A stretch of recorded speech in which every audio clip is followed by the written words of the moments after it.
Okay, Because right. he said hinge it, then you're higher. So if And now we are you on want the to way hit it to... higher, right?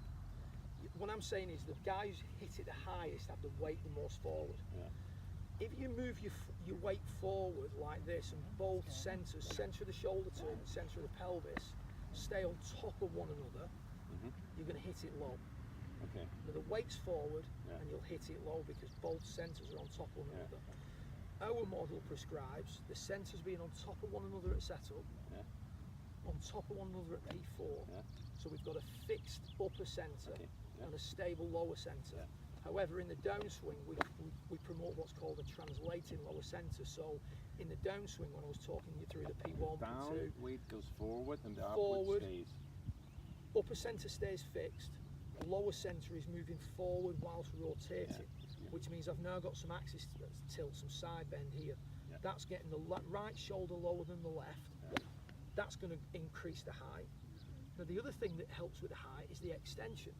Okay, so when I did the drill before, I've got the ball way back in the stance. I'm not going to use any wrists as well. I'm going to use a minimal amount of wrist action because you've been told that to hit it higher you've got to hinge the wrists. Okay, hinging the wrists just allows you to release them and overtake a bit quicker, which is increasing dynamic loft. But what it also does is it starts to manipulate the club face too much, so you start getting two-way misses. So I'm going to get the ball well back, handle well forward, weight well forward, very little wrist movement. That ball goes low. Okay. With the exact same setup, very little wrist movement, ball back, handle forward, weight forward. That ball went higher. So I didn't hinge my wrist, I didn't move my weight back, but I was able to hit the ball higher. So then the first time I saw that drill carried out was at the Belfry, the first time when I went to see Mike and Andy. And he set up like this with a 4-iron. And it was a really nice summer, the ground was baked hard. And I remember looking to the lad at the side of me who I'd gone with thinking, he's going to break his wrist here.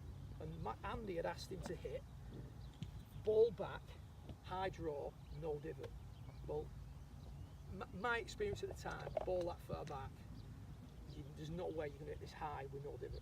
And he did. It was an unbelievable shot, right? Without going back. Without going back. Because what you do when that's like a clinic shot. So for something like this, so you can have a conversation.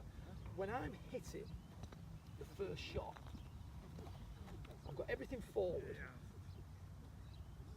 I've got the ball back, and I'm swinging in my normal manner. So my setup is suggesting that if I'm making a normal swing, I should hit a low push, drawy type goal shot.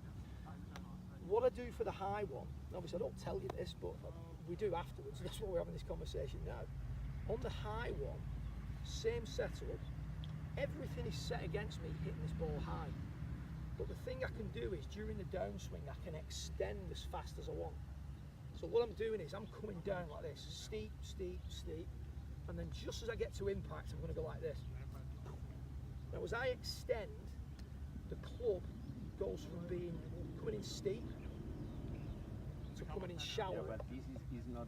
This is my fault.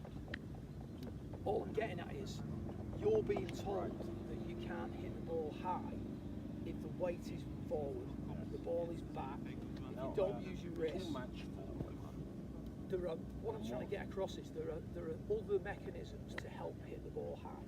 So you look at the highest hitters out there, Cameron Champ, Tony Finau, Rory McIlroy, guys like that who just mash it up in the air. As they come into impact, they are weights moving forward, body's rotating, spines extending. They're more tucked under. But the difference of the wrong turn. Yeah. And when you turn forward and shift too Yeah. much. Yeah. Well, you shift too much, then you're in problems because you can't rotate. Yeah. So the further forward you go fast. Yeah. And this Can't one I rotate. say, if you're too much forward, Okay. this way. So what you're looking at then is the linear movement, right? So the movement of the pelvis in the downswing is a linear movement. Yeah. That linear movement is made up of, somebody talked about the backswing yesterday being made up of three things. Yeah, no, it's From all P6, different. the linear movement is made up of three things. The pelvis has got to turn, it's got to slide, and it's got to extend. Yeah. In the early part of the downswing, the linear component is largely due to the slide and the turn, right? So they're the two main things. Once you get to P6, the hips are starting to go open. The hip slides this way, which is keeping your right shoulder down, keeping your inclination to the ground. The linear component now is not hip slide, it's extension. So it's not where people get it wrong. I'll just come there a sec. I just wanna, if I do this, I can't play good golf. Okay, just watch with the camera. I'm filming this. If I do this, I can't play good golf.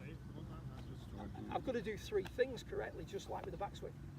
That makes sense? Yeah. So the high and the low, wrist hinge can play a part, but then you've got to manage your face angle. Extension plays a huge role in it, coming through the hip, but extending at the right point, P6 onwards.